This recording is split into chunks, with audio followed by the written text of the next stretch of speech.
Ikuti terus update informasi, berita, hiburan, live report, siaran langsung, dialog khusus, dan dialog tematik melalui fanpage Radio Mesra Kota Parepare, Facebook Mesradio, YouTube Radio Mesra, serta live streaming pada website kami www.radiomesra.com. Radio Mesra, mesranya musik dan informasi.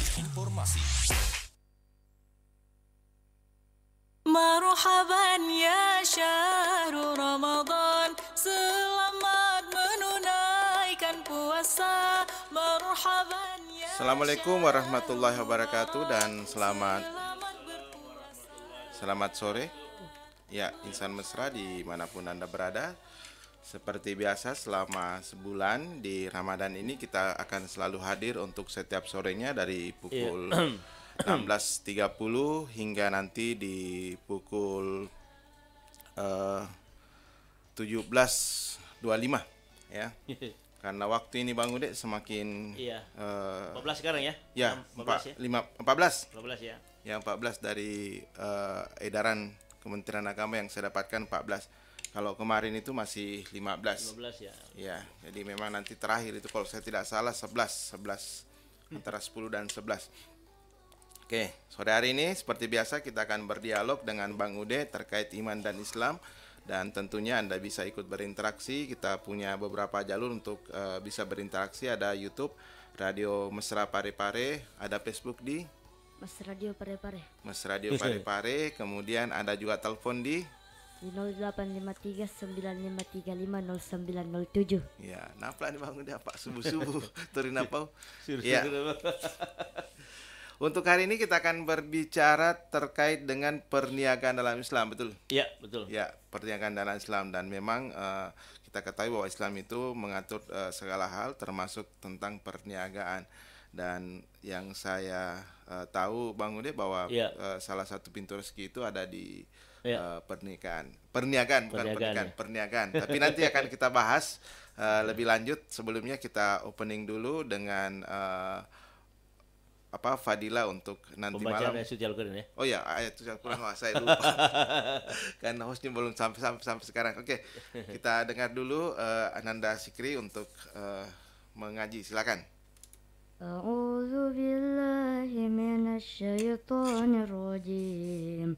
أولم يروا أنا خلقنا لهم مما عملت أيدينا أنعاما فهم لها مالكون وذللناها لهم فمنها ركوبهم ومنها يأكلون ولهم فيها منافع ومشارب أفلا يشكرون واتخذوا من دون الله آلهة لعلهم ينصرون لا يستطيعون نصرهم وهم لهم جند محضرون فلا يحزنك قولهم إنا نعلم ما يسرون وما يعلنون صدق الله العظيم. Sadaqallahul aliyil azim. Sadaqallahul azim. Ya. Baik, terima kasih Sikri. Masya Allah, suaranya aja Sikri. Baik, Insan Mesra. Insan Mesra bisa berinteraksi bersama kami melalui media sosial Facebook Mesradio Parepare dan YouTube Radio Mesra Parepare. Atau bisa menghubungi langsung di nomor 0853 9535 0907.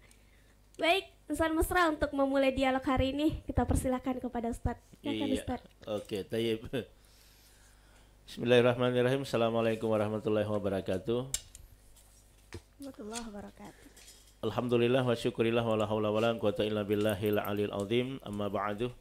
Insan Mesra di mana saja berada, semoga kita semua dalam keadaan sehat walafiat dan senantiasa berada dalam lindungan Allah Subhanahu wa taala.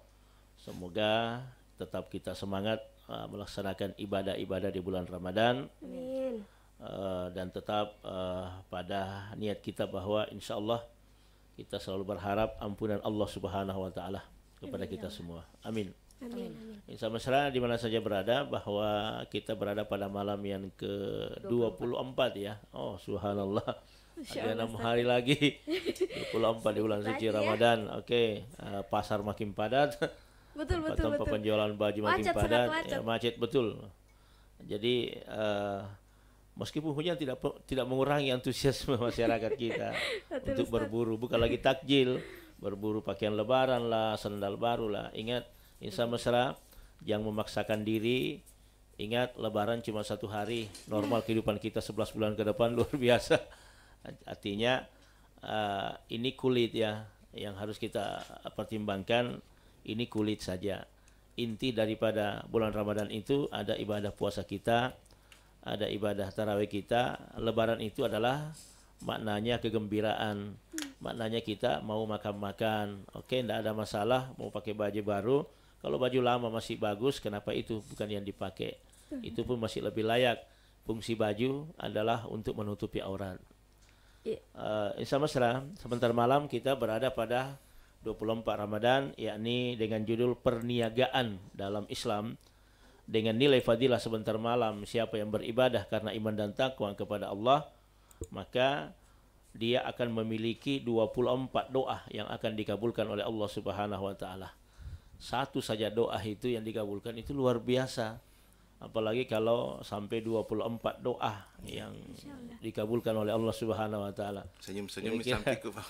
Alhamdulillah, banyak doanya mau dikabulkan ini. Iya ya. Mintalah kepada Allah yang paling bagus kan gini. Proposal itu kalau kita ajukan ke wali kota atau kepala dinas atau kepada siapa saja, maka ya karena ada estimasi anggarannya sekian, itu paling-paling hanya kita dikasih misalnya dari 15 juta paling-paling hanya 1 juta, kan tidak semua dikasih.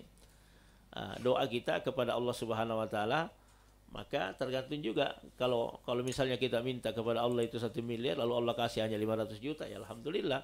Kenapa tidak dikasih 1 miliar? Jangan sampai 1 miliar kau lupakan saya. Karena sifatnya manusia begitu kan. Kalau lagi susah ingat Tuhan, kalau lagi enak lupa Allah Subhanahu wa taala. Astagfirullah. Oke, sama serah. Sebentar malam kita berbicara tentang perniagaan dalam Islam. Kalau kata niaga itu dalam bahasa Arab disebut dengan tijaratun. Tijarah ya. Tijarah. Kalau dia perdagangan atau pedagang disebut dengan tajir. Tajir itu bahasa Arabnya pedagang.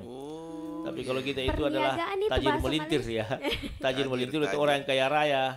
Tapi kalau dalam kamus bahasa Indonesia tajir itu ya orang yang tajir maksudnya orang yang memiliki harta, orang yang memiliki kemampuan harta benda, orang yang memiliki kekayaan, itu tajir. Kalau bahasa Arabnya itu tajir itu adalah pedagang. Kenapa disebut tajir? Karena banyak rata-rata pedagang kaya-kaya semua. Gitu. Nah, insya Allah perdagangan yang paling hebat dalam Islam itu adalah perdagangan dengan ketakwaan kepada Allah Subhanahu wa taala. Itu dalam surah Al-Fatir itu ayat 20. Itu jelaskan, maukah aku tunjukkan engkau sebuah perdagangan yang tidak akan pernah merugi? Apa itu? Takwa kepada Allah Subhanahu wa taala. Artinya orang yang berdagang, dagang apa saja, kalau ingin betul-betul meraih surganya Allah, meraih rezekinya Allah yang baik, meraih rahmat Allah, anugerah Allah, adalah itu berdaganglah dengan nilai ketakwaan kepada Allah. Menjual apa saja pakai nilai ketakwaan. Menimbang, kalau orang menimbang dengan ketakwaan, alhamdulillah timbangannya tidak akan pernah curang. Menjual pun insya Allah halal dan tidak banyak neko-neko, apalagi sampai kepada riba. Dalam Islam itu wa halallahul bai'a wa harramar riba. Allah itu halalkan jual beli dan Allah itu haramkan yang namanya riba. Riba itu bahasa Bugisnya riba ngoang. Maksudnya pinjam 10.000 kembali 15.000. Itu kan riba ngoang namanya. Riba beleng. Itu riba itu seperti itu. Insya Allah bahwa apa kata Allah dalam Al-Quran pada surah Al-Jum'ah ayat 10, Fa'idha qudiyatis salatu fantashiru wabtagu min fadlillahi waskurullahi khairan la'allakum tashkurun. Jadi kalau kau sudah melaksanakan fa'idha qudiyatis salatu fantashiru, surah Al-Jum'ah itu, kalau kau sudah melaksanakan salat ibadah kepada Allah, salat wajib, maka silahkan bertebaranlah di muka bumi ini untuk mencari rezeki halalnya Allah. Makanya rezeki Allah itu andai kata ya, kalau misalnya 10 rezeki Allah turunkan di muka bumi, 9 ada di pedagang. Nah, itu tadi yang saya bilang. Nah, itu makanya itu paling tinggi memang rezeki Allah itu di perdagangan. Paling besar. Nah, di situ makanya banyak-banyak orang pedagang disebut dengan tajir. Tajir itu artinya kaya-kaya kan. Banyak pedagang seperti itu. Karena memang aslinya Nabi itu adalah pedagang, entrepreneur sejati. Tetapi cara perdagangnya Rasulullah itu dengan ketakwaan. Ya, lebih takut dia kepada Allah ketimbang daripada harus menipu orang.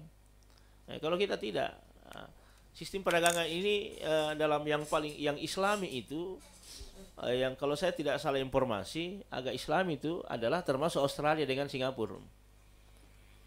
Singapura itu perdagangannya itu memakai metode Islami. Kenapa pakai metode Islami? Prinsipnya prinsip perdagangan Islam. dalam Islam. Iya, prinsip perdagangan Islam itu diambil oleh Singapura dengan Australia. Di Singapura itu kita beli pakaian, tertulis di situ barang yang cacat, barang yang sudah dibeli, jika ditemukan cacatnya, maka boleh dikembalikan. Ada nggak di Indonesia atau di Parepare yang begitu?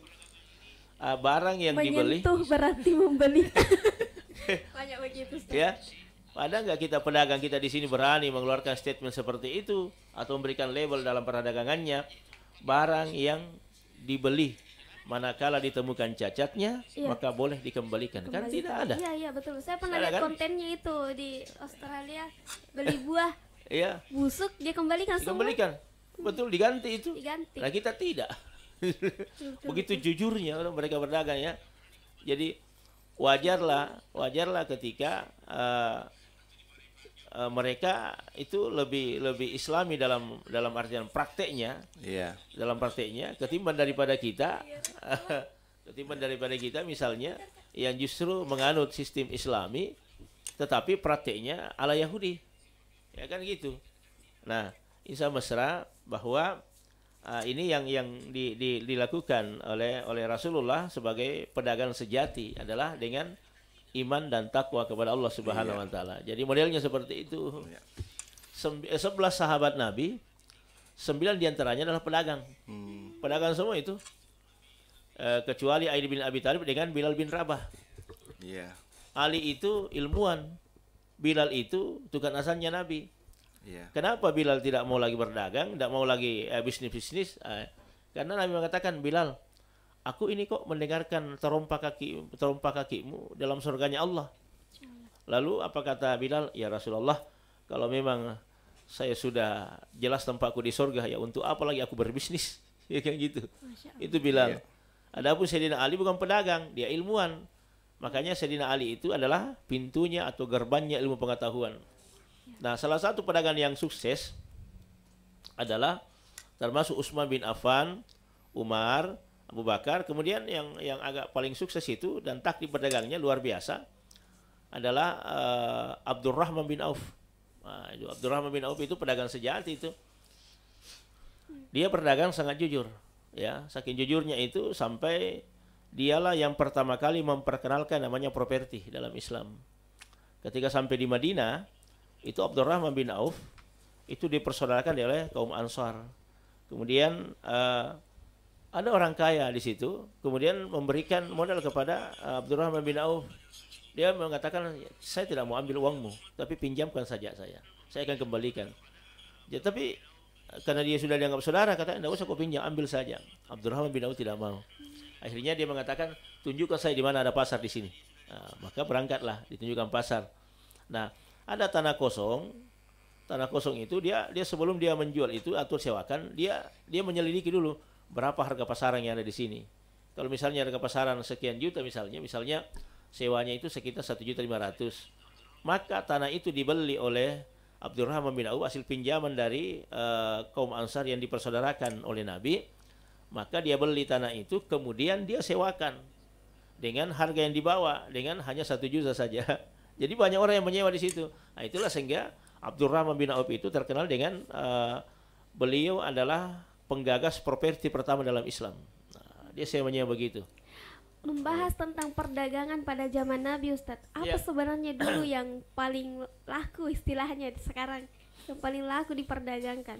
Iya, pertama kan banyak kan yang kalau di Mekah, Madinah kan adalah kurma, kemudian kain-kain sutra, kain-kain ambal misalnya begitu.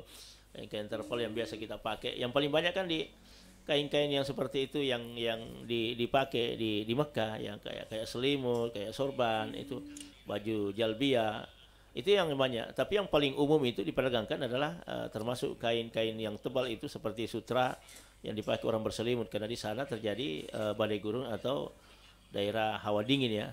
Kalau ketika masuk musim dingin luar biasa juga di sana itu dinginnya. Iya. Itu yang banyak diperdagangkan, termasuk kuda, onta, itu diperdagangkan semua ya. Binatang seperti kambing, itu karena dianggap adalah daging yang paling enak, paling nikmat itu dimakan dan dikonsumsi itu. Ya, mingar lang itu sudah petai Menteri Sosial deh, Gubernur Jawa Timur itu perhatikan kare. Pak dari semua. Pak Ibu.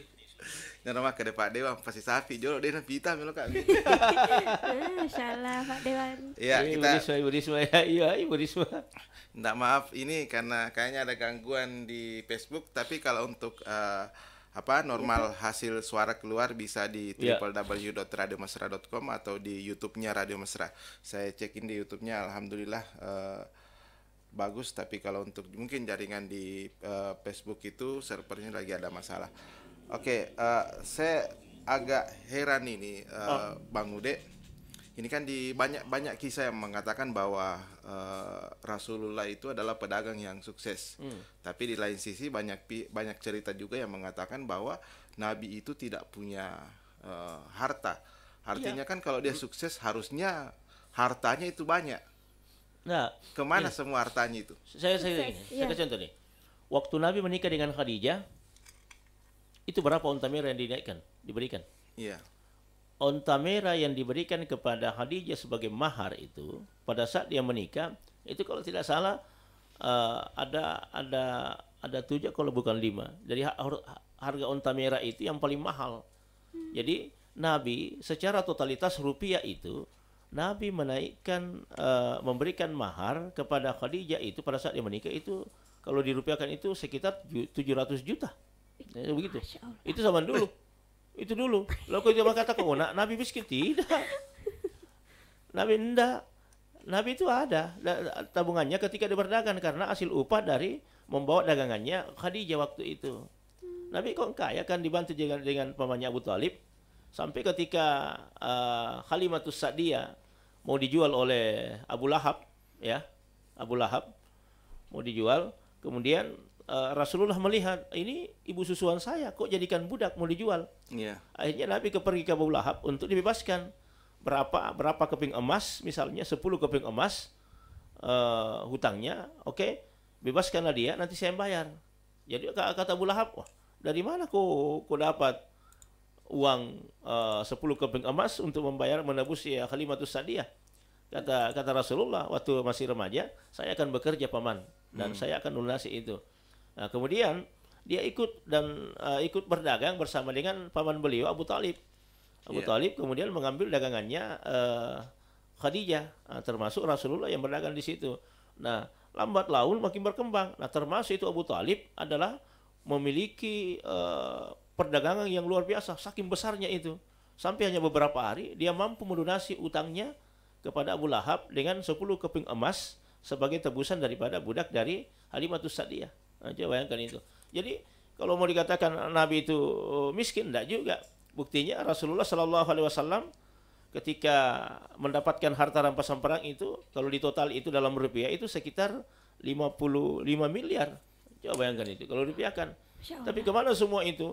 Dipakai untuk berjuang di jalan agamanya Allah Subhanahu wa taala. Adakah bisa kalahkan Nabi ketika Nabi mengatakan, "Oke, Jibril, yang kau jadikan ini Bukit Uhud sebagai emas, oke, aku ambil." Tapi kan Nabi tidak mau. Iya. Nabi tidak mau. Kalau mengejar harta misalnya. Kenapa Nabi identitasnya tidak seperti konglomerat orang kaya? Karena Nabi ini membawa misi agama Islam. Nah, kalau dia kaya lalu menyebarkan agama, pasti orang mengatakan, doi Nabi puji Nabi macio, kan begitu kan? Iya. Kan waktu konotasi seperti itu. Betul. Nah, coba kita lihat dalam kehidupan kita saja orang tidak apa-apa, tidak punya kekuatan apa-apa, tapi dia kaya, banyak orang ikut sama dia. Iya. Oke. Kita tahan dulu, ada penelpon. Oke. Ibu Risma ini. Assalamualaikum warahmatullahi wabarakatuh. Waalaikumsalam warahmatullahi wabarakatuh. Pengaparan Lembang. Pak Aldi. Oke. masalah perdagangan ya, jual Iya. beli. Kita melihat jual beli jauh dari pasar ya. Oke. Ya, pasar tradisional yang ada di Kecamatan Lembang, ambil contoh ya. Oke. Ya, sekarang di pasar itu kan yang namanya sedikit berbohong lah. Untuk menarik pembeli tidak bisa terhindari. Iya. Makanya dalam satu cerita, seorang ulama berjalan melewati pasar, dia melihat segumpal api menyala-nyala. Iya. Yang didampingi itu bertanya, kenapa Pak Kiai? Bilang, kamu tidak lihat tapi saya lihat. Oh, banyak api menyala-nyala. Katanya apa perumpamannya? Katanya itu dalam banyak di Oke. perjalanan Iya, itu iya, ada iya. kebohongan. Ah. Contoh misalnya, Iya. kita membeli baju. Baju berapa ini? Baju dalam satu lembar ini? Oh ya, sekitar 100.000. Bisa kurang? Ya bisa. Nah, kurangi ini 80.000. Oh, tidak bisa ya dikurangi itu 80.000. Tambah-tambah bisa dikit. Iya. Ini ada yang untungku di situ padahal banyak itu. Oh, iya. Contoh kasus. Biasa juga penjual taruhlah lantai durian. Ya, tadi misalnya ya. Biasa makannya mau bagus kayak ini durian Bu Haji. Oh, bagus. Bagus semua. Setelah dibuka ada burungnya di dalam.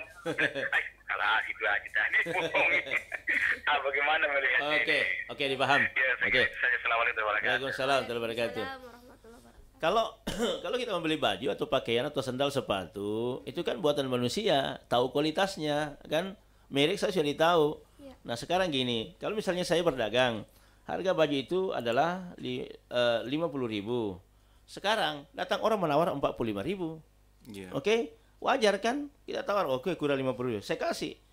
Modal saya hanya misalnya 35.000 atau 30.000, ya. Modal saya. Dia datang, saya jual 50. Dia datang membeli 45. Oke, saya sudah untung. Saya kasih. Oke, tidak apa-apa. Mengambil keuntungan dari situ dibolehkan kan? Kemudian yang tidak boleh itu kalau dia mengatakan rugi Kak, tidak ada untungku di situ. Itu sudah bisa masuk riba di situ. Karena sudah ada kebohongan yang berlangsung. Tapi kalau dia mengatakan berapa harga, Pak? Tapi kita memang modal 30.000 kan? Nah, kita mau untung 20.000 misalnya. Oke, berapa kita jualkan itu baju? Saya jualkan 50.000. Bisa kurang nggak? Bisa. Akhirnya dia tawar 5.000. Oke, dia bilang penjual, kan biasa kan tarik ulur kan begitu. Iya. Janganlah kurang begitu, kurang 4.000 lah, kan gitu. Tapi dia katakan, kurang 5.000, 45, boleh? Akhirnya deal kan? Iya. Oke, saya ambil baju. Tidak ada masalah, boleh. Yang Masih tidak halal, boleh itu Ustaz, deh. akadnya kan. Yang tidak boleh itu kalau terjadi penyimpangan, dia mengatakan rugi Kak, padahal dia tidak rugi, dia sudah untung 15.000. Nah, itu masuk kategori riba yang begitu. Sebenarnya Pak Ustaz saya pada matoi. Kadang maka de Pak Balu rogi Kak pada saru nih. Terkadang juga ada pembeli yang sudah ditambahi masalah kembali lase. Nah, tambah memang nih Beda. coba tosi. Beda kalau itu buah-buahan. Beda itu. Ya. Beda. Cirun pada mau cerita nah.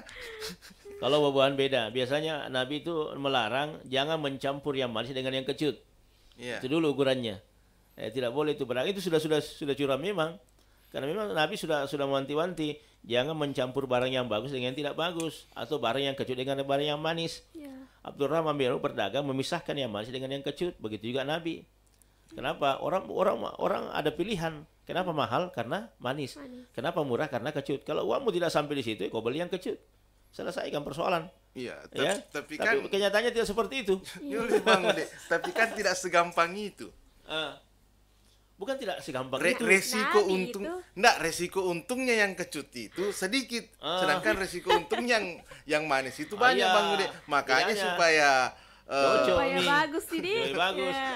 Enggak. Paham nih, Menteri. Betul. Kita ini mencari keuntungan, tidak pernah mencari keberkahan. Di situ kuncinya. coba Bedanya itu. di situ.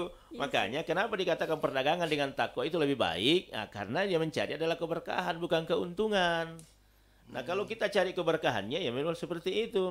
Tapi kalau Anda mencari keuntungan baru tidak berkah, ya begitulah modelnya. Apa artinya? Banyak orang-orang yang berdagang tapi pada akhirnya dia hancur juga kan? Nah, gitu. Baik. Oke. Oke. Nanti kita lanjut lagi. Halo, Masih ada halo. ini. Oke. Waalaikumsalam warahmatullahi wabarakatuh, Bu. Assalamualaikum Pak Ustaz. Waalaikumsalam, Ibu. Ye. Saya mau kan tadi ini jawaban Pak Ustaz itu bilang kalau kita beli baju harganya 50.000 dijual 75.000, kita tawar lah semuanya, kita tawar karena saya itu biasa kalau saya menawar biasa seperduanya saya tawar 50.000. Dia bilang weh tidak bisa Bu, rugi tak kasihan.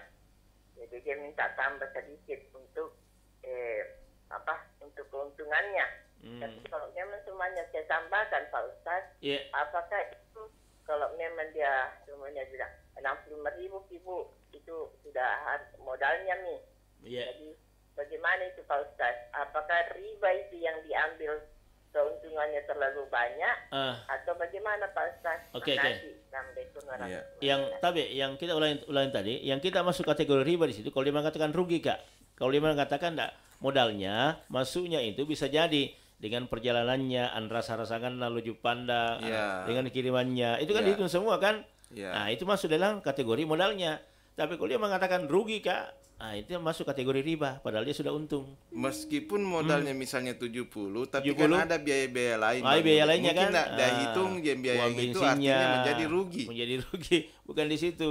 Ya, kalau dia sudah untung misalnya 5.000, lalu dia mengatakan rugi Kak, di situ masuk kategori ribanya di situ. Itu dalam fikih seperti itu. Tapi kalau dia tidak dia hanya mengatakan keuntungan berapapun itu bukan riba. Bukan riba, tidak ada masalah. Tidak ada masalah, dia sepakat, dia senang dengan senang, orang penjual dengan pembeli senang, yang membeli juga senang, oke silakan. Meskipun keuntungannya misalnya 100%? Enggak juga, karena gini, kalau keuntungan itu berdasarkan biasanya dilihat dari kualitas pakaian sebenarnya. Kalau di toko kan kita tidak menawar kan? Iya. Ya karena memang terhitung pajaknya di situ. Harga pas begitu. Nah, ya kami cuma pengewang di pasar lah. Jadi ada memang itu rumusnya Bang Ude. Kalau untuk baju, sepatu dan sendal biasanya ditawar di bawah setengah. Ya, itu biasanya rumusnya. Pengalaman Ustaz. Ya tak tidak saya pernah hidup di pasar. Jadi memang ada hal yang seperti itu dalam perdagangan kita kan. Makanya itu kalau kita membeli sebenarnya belajarlah bersedekah. Kalau saya itu konsepnya pakai sedekah saja. Gimana sedekahnya? Ya belilah sesuatu dengan tidak menawar. Kalau yang kecil-kecil, misalnya gini kita, ya misalnya kalau kita ke Senggol kita beli sayur, nggak usah tawar. Pepaya jangan ditawar, maksudnya begitu ditawar juga, ya gitu. Pepaya kan 10. Kadang kalau ada makanan yang mau ditawar nggak halal kalau dibeli. Bukan tidak halal, cuma bagusnya kalau kita bersedekah membeli. Tidak menawar berarti bersedekah namanya. Nah, gitu. Kalau ditawar?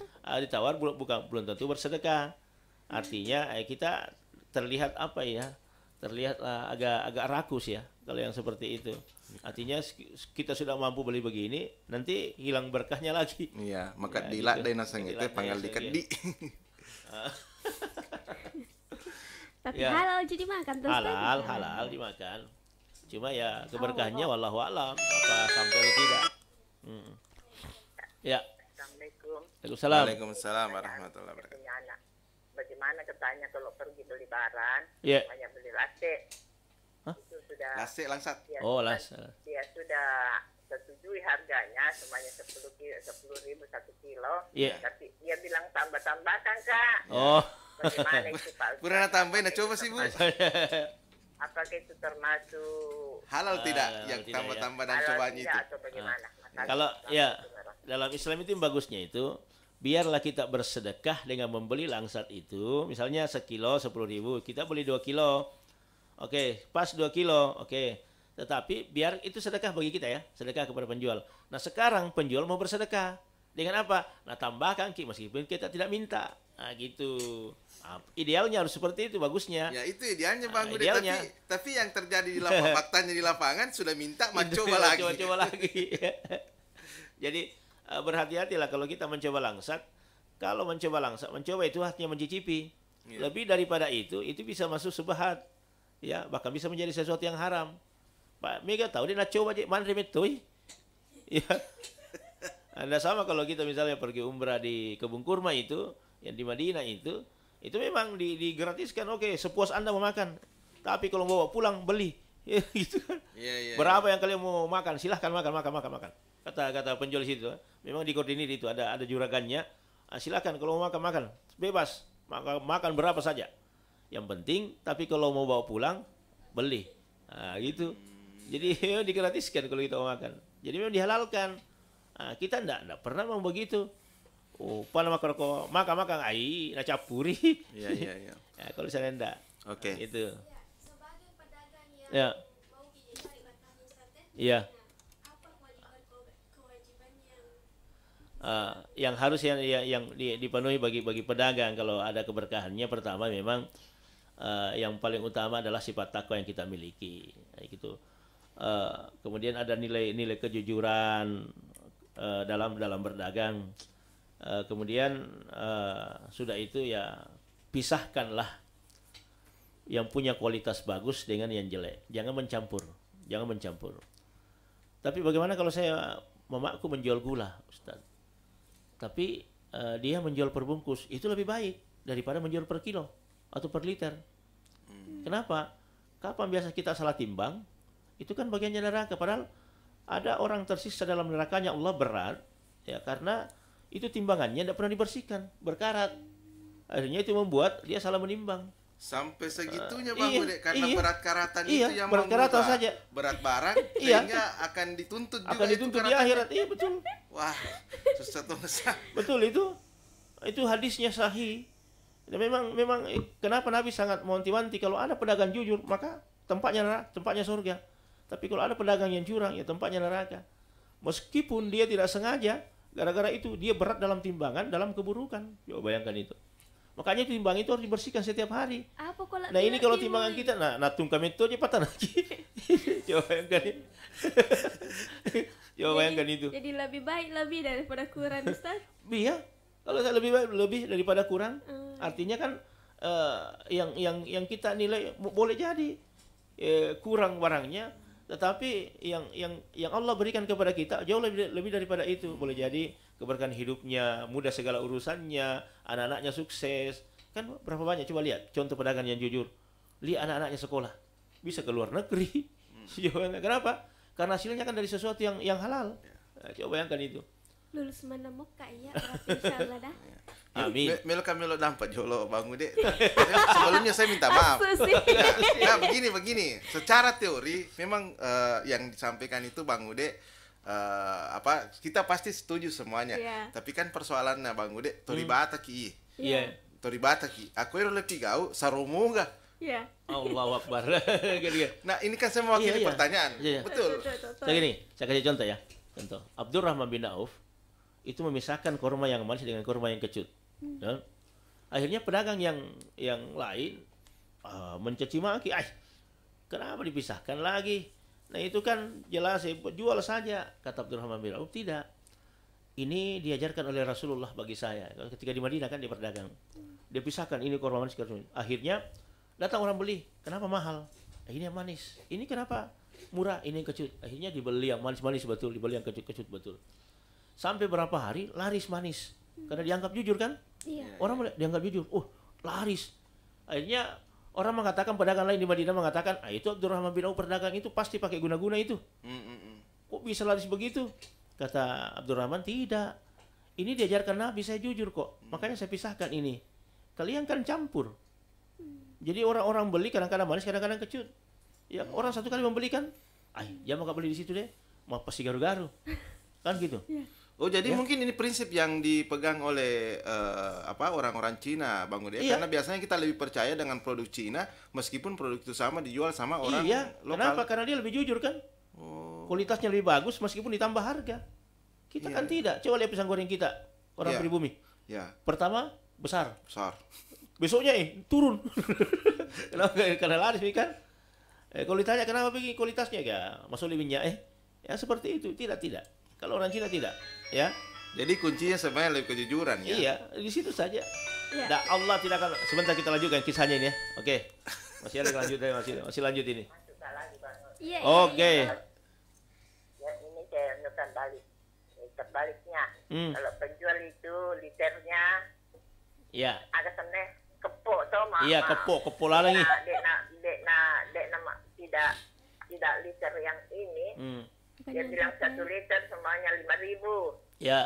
Nah, tidak cukup 1 liter itu. Karena itu liternya dia lapisi. Dia lapisi. Apakah penjual itu berdosa atau bagaimana? Iya. Oke. Ya, yang biasa itu Bang. Yang biasa gitu. Penjual bilang 1 liter, tapi sebenarnya 1 olak. Si olak minalengi. Nah, ini yang paling banyak ini. Iya, makanya lebih aman kita menjual pembungkus. Oh iya ya. Aman perbungkus kan? Berapa gulanya? 1 liter kah? Saya tidak menjual 1 liter. Saya menjual 1 bungkus. Ya, 16.000 per bungkus. Mau 1 liter melo siola. Iya, pokoknya 1 bungkus. Berapapun nilainya, yang penting 1 bungkus. Pasti bertanya orang Ustadz berapa liter ini? Saya tidak menjual liter, bungkus saja. Kan itu lebih aman kan? Lebih aman begitu. Aman. Nah, sekarang kita jawab ini, bagaimana kalau liternya seperti itu? Ya jelas bukan kita yang kita memang dirugikan, tapi yang berdosa itu adalah pedagangnya. Coba bayangkan ya, kalau misalnya berapa gram beratnya itu, kekurangannya itu dalam 1 liter, kemudian kepok lalangi ya kembungnya ke dalamnya, berarti dia kurang sekitar 50 gram atau berapa gram itu beras. Iya. Setiap yang dia makan itu adalah penyakit masuk dalam tubuh. Keuntungan banyak, betul. Tapi ketika nanti saatnya penyakit itu menular, penyakit itu bereaksi, harus dikeluarkan, harus melalui operasi. Keuntungan misalnya 40 juta, tiba-tiba operasi 50 juta. Kira-kira berapa kerugiannya? 10 juta. 10 juta ditambah dengan tubuhnya yang rusak. Nggak bisa lagi berdagang. Ya, itu bahayanya di situ. Jadi perlu disadari ini jangan sampai mengumpulkan uang banyak habis di rumah sakit. Habis di rumah sakit. Ya kan gitu kan. Itu parahnya. Berapa banyak orang-orang yang kena penyakit karena mengambil haknya orang. Sampai hari ini tidak sembuh-sembuh. Dia bayangkan itu. Ngeri juga loh kalau kita bicara begini. Saya merinding bulu kudus saya kalau bicara masalah begitu. Kenapa? Ada kisahnya dalam kitab Durratun Nasihin, dalam kitab Riyadus Shalihin. Saya baca kisahnya itu sampai hari ini saya masih ingat sekali. Ada seorang raja tiba-tiba ketemu dengan penjual pemancing ya, memancing ikan di laut. Tiba di pinggir laut itu, akhirnya dia bilang, "Itu ikan kau jual?" Dia bilang, "Itu raja kan?" "Saya jual, Tuan Raja." "Berapa kau jualkan?" "Sekian." Tapi Tuan Raja tidak mau memberi uang. Karena dia raja, dia punya kuasa, ya saya ambil saja karena kau rakyatku. Akhirnya ini orang miskin kasihan, dia tidak dapat apa-apa. Terima bawang. Iya, dia bersedih, dia menangis saja. Sampai pulang ke rumahnya, tidak ada bisa diberikan kepada anak istrinya. Kemudian raja enak makan. Akhirnya tertusuk tulang ikan. Tertusuk tulang ikannya itu gatal.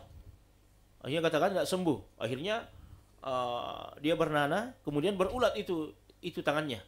Akhirnya diamputasi. Infeksi. Akhirnya diamputasi, potong jari, hilang 1. Masih menjalar. Masih gara-gara ditertusuk tulang ikan saja, masih menjalar terus. Akhirnya dipotong lagi tangannya sampai buntung. Berbagai rumah sakit didatangi, tidak bisa ditemukan penyakitnya. Kenapa? Terus mengalir terus itu. Sampai ada satu ulama yang melihat itu. Apa kata ulama? Ini bukan penyakit, ini karma, ini doa dari orang fakir miskin. Loh, bagaimana modelnya ini? Maka disuruh terus terang raja, apa yang Anda lakukan kepada orang miskin? Saya ambil ikannya, dia jual tapi saya tidak beli. Saya ambil saja. Nah, itu haknya orang kau ambil. Sekarang datang dan minta maaf lah, gantikan itu. Barulah penyakitnya bisa sembuh. Andai kata tidak, habis tubuhnya dimakan semua. Kan begitulah sekarang. Makan oleh tulang ikan. Iya. Luka tidak sembuh-sembuh, akhirnya dioperasi, dipotong lagi, selesai, masih terus mengalir. Kenapa? Ada haknya orang yang kita ambil. Itu tuh ngerinya di situ. Hanya persoalan satu ikan ini. Hanya persoalan begitu saja. Jadi berhati-hatilah. Makanya kenapa Nabi Allah mengatakan perdagangan yang paling luar biasa, kau tidak akan pernah rugi. Allah yang janji kok.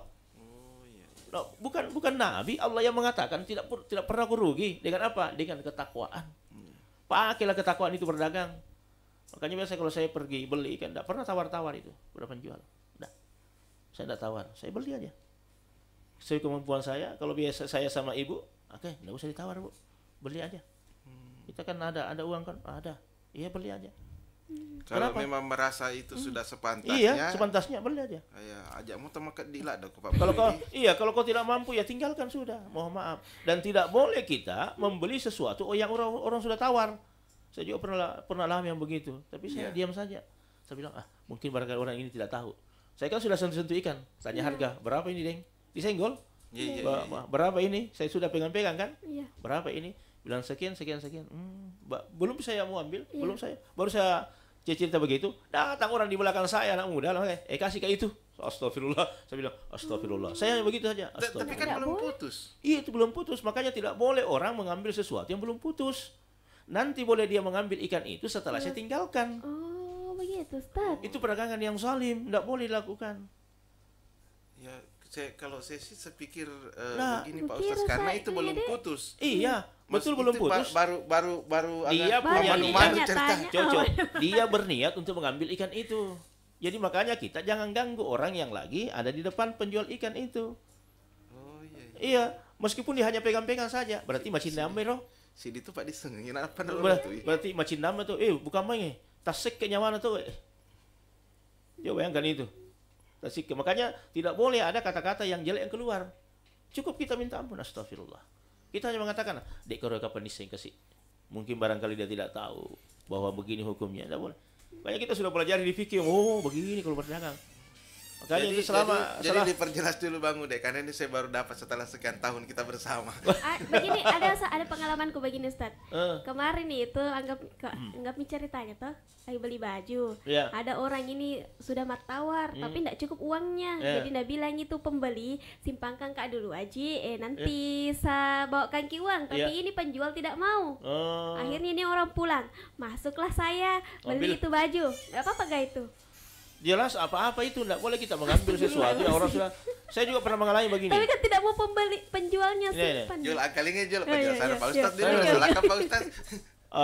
Satu penjualan yang dilarang oleh Nabi ketika orang sudah sepakati untuk membeli itu dan dia mengatakan simpan itu, kemudian meskipun hanya tidak cukup, tapi dia kan sudah mengiyakan, iya, dia pulang ambil uang. Tiba-tiba kau datang ambil, itu zalim.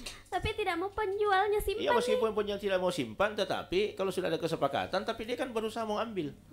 Dia kan punya usaha. Jadi berdosa sama ini. Dia punya usaha untuk ambil. Saya gini. Kita kenal yang toko serba apa dulu, yang di Parepare itu, yang top itu, banyak sekali penggemarnya. Yang serba murah kan, serba murah. Orang dulu, top-topnya itu. Ibu pergi beli lemari. Dia sudah, itu lemari sudah terpasang kan. Akhirnya sepakat, simpankan kayak ini. Loh, besoknya kita mau pergi ambil, diambil orang. Dia bilang saya, Pak, diambil orang itu lemari. Aduh, saya datang, Pak, tidak boleh berjual begini, haram hukumnya Pak menjual begitu. Loh kenapa?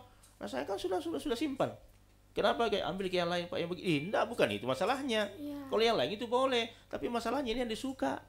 Ini yang sudah disepakati. Lalu kau kasih sama kau jual ke orang lain, sementara kita sudah iakan, kita sudah bayar. Ya, kalau sudah dibayar berarti sudah tanda jadi. Sudah tanda jadi kan? Kalau seperti yang tadi Bang Ude, sedikit saya perjelas saja. Itu kan kalau misalnya itu berarti pada saat itu si penjual sebenarnya belum mengiyakan untuk disimpan. Tidak mau, tidak mau. Nah, bagaimana dengan itu? Kan ini kasihan pembeli beda, membeli. Berarti taruhan dia kan pilih pamalik. Berarti kesepakatan sepihak. Sepihak. Berarti hanya begini, senyawa misalnya itu. Berarti hanya yang terzalimi sebenarnya adalah si pembeli saja. Kasihan juga kan karena dia sudah berusaha lalu ternyata yang penjualnya menjual kepada orang lain. Padahal adabnya itu ya berusahalah simpankan dulu karena dia masih berusaha untuk mengambil uang. Kalau misalnya sudah ada kesepakatan bahwa dia batalkan, barulah boleh kita ambil. Tapi itu bisa adabnya. Tidak memastikan untuk si penjual ini maka dia kan berjanji. Dia kan berjanji. Dia berjanji saya mau ambil duan dulu. Ya cocok nih. Tapi Pak Baluna kan barangnya kenal laku nih cerita. Nah, bisa dia tidak memastikan dulu. Berarti bukan dari kitanya, berarti penjual dengannya pembelinya. Ya. Penjualnya. Pembelian salim. Itu salah. Akhirnya kenapa? Sampai hari ini kan tidak bangkit lagi itu. Itu toko kan begitu. Saya bilang bahaya begini. Bahaya. Akan ada itu Ini bisa memicu apa namanya? Kalau terjadi kezaliman dalam penjualan seperti itu, tidak bisa panjang ini toko ini. Ada saja Pak penyebabnya sehingga orang tinggalkan. Akhirnya kan begitu. Coba lihat. Masih adakah sekarang? Di mana-mana selalu pindah. Nah, ya karena ada karyawannya yang menzalimi orang. Itu di situ saya dilihat itu dalam perniagaan itu. Jadi sedetail itu yang namanya kita berniaga dalam Islam. Sampai-sampai kalimat pertamanya itu adalah ketakwaan ujung-ujungnya. Ketakwaan ujung-ujungnya. Ya. Itu tadi Abdurrahman bin Auf. Dipisahkan. Akhirnya cemburu semua pedagang. Yang kena pakai-pakai. Kata Abdurrahman, tidak. Kalau Anda tidak percaya, okelah. Saya simpan ini kurma. Nanti busuk baru saya jual. Saya mau lihat siapa yang diberkahi oleh Allah. Yang jujur atau yang suka berbohong. Wah, akhirnya dia simpan. Begitu naik dipetik, wah ternyata busuk. Banyak tuh nggak dikasih ke mana. Lalu kata saya logika kan, dia bilang penjual, tidak ada yang beli ini, rusak semua mi. Akhirnya karena Allah memberkahi itu dengan jujurnya, maka Allah turunkan satu penyakit di kampung itu, nanti bisa diobati dengan kurma yang bonyok. Akhirnya kenapa? Kurma bonyok semua orang beli, orang tidak beli kurma yang bagus. Kenapa? Karena jalannya orang yang jujur pasti dikasih oleh Allah Subhanahu wa taala. Nah, bukan orang jalan, tolong ki Allah, itu saja kuncinya. Jadi harus metode ini bata-bata. Iya. Yakin itu maka lampu bata-bata, itu saja. Ya, jangan berdasarkan keuntungan dunia. Kita kan berdasarkan banyaknya rupiah kan? Banyaknya rupiah. Tapi kita tidak pernah punya dampak bagaimana kesehatan kita, bagaimana kehidupan keluarga kita. Boleh jadi dalam hitungan rupiah sedikit, tapi sedikit itu ternyata yang dimakan oleh anak, membuat otaknya cerdas, akhirnya bisa ranking 1, bisa sekolah di luar negeri, bisa mendapat pekerjaan yang cepat. Itu yang menggantikan itu. Kan pernah saya kisahkan itu ada seorang sapam saja pekerjaannya, gajinya tidak sampai 1 juta, harus 1 juta baru bisa dimakan anak keluarganya. Tapi karena ulama mengatakan, keluarkan zakatnya hartamu, kasih supaya kau berkah. Akhirnya kenapa? Anak itu bisa hebat dan bisa sukses, bisa jadi menteri, kemudian orang tuanya tinggalkan pekerjaan dibawa oleh anak-anaknya semua. Coba kayak begitu. Dan memang soal keberkahan ini saya amati itu Bang Ude, kayak penjual di pinggir-pinggir itu kan, di pinggir jalan biasa kan kalau kita pikir kadang untungnya 1.000, 2.000, tapi masih keberkahannya banyak kan? Masih bisa bertahan sampai sekarang. Betul. Keberkahannya kan lebih besar. Jadi yang harus kita utamakan dulu, ya cari berkahnya dulu lah.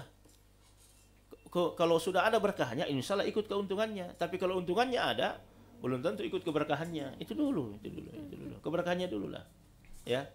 Itu makanya kenapa Allah mengatakan sandingkan idza quditis sholatu fantasiru.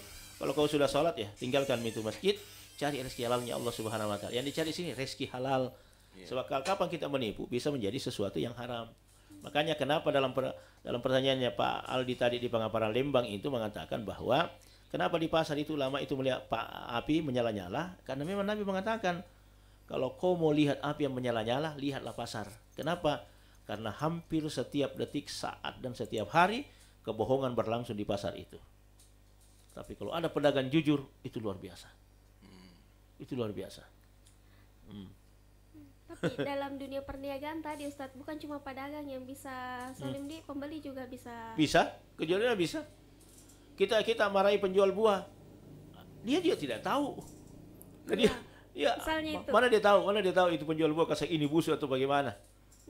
Coba kan, kecuali kalau dia punya pengalaman. Makanya sering dalam keluarga saya sendiri saya jadi contoh. Jangan caci maki penjual buah.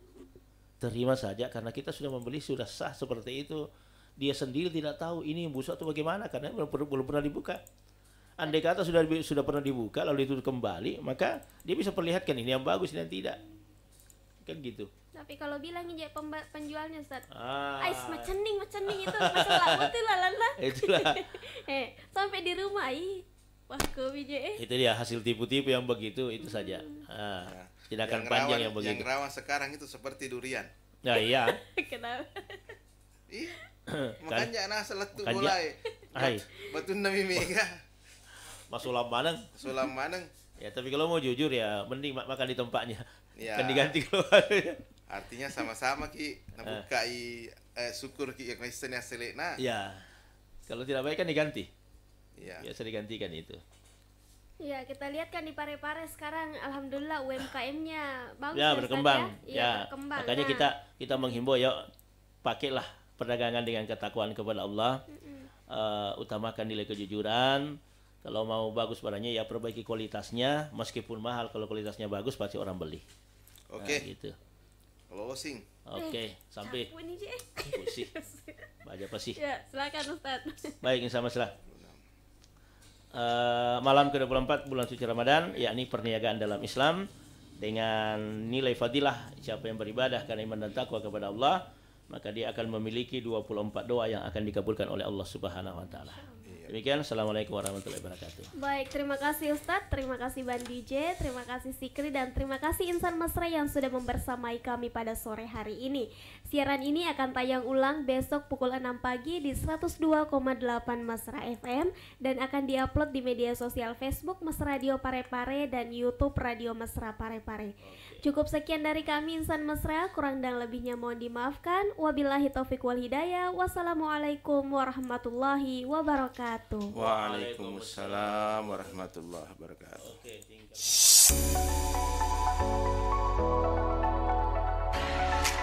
Dari Jalan Bau Masepe, nomor 423, lantai 2, Kota Parepare. Inilah Radio Mesra 102,8 FM. Telepon 0421 23556, handphone 085 395 350 907. Radio Mesra, mesranya musik dan informasi.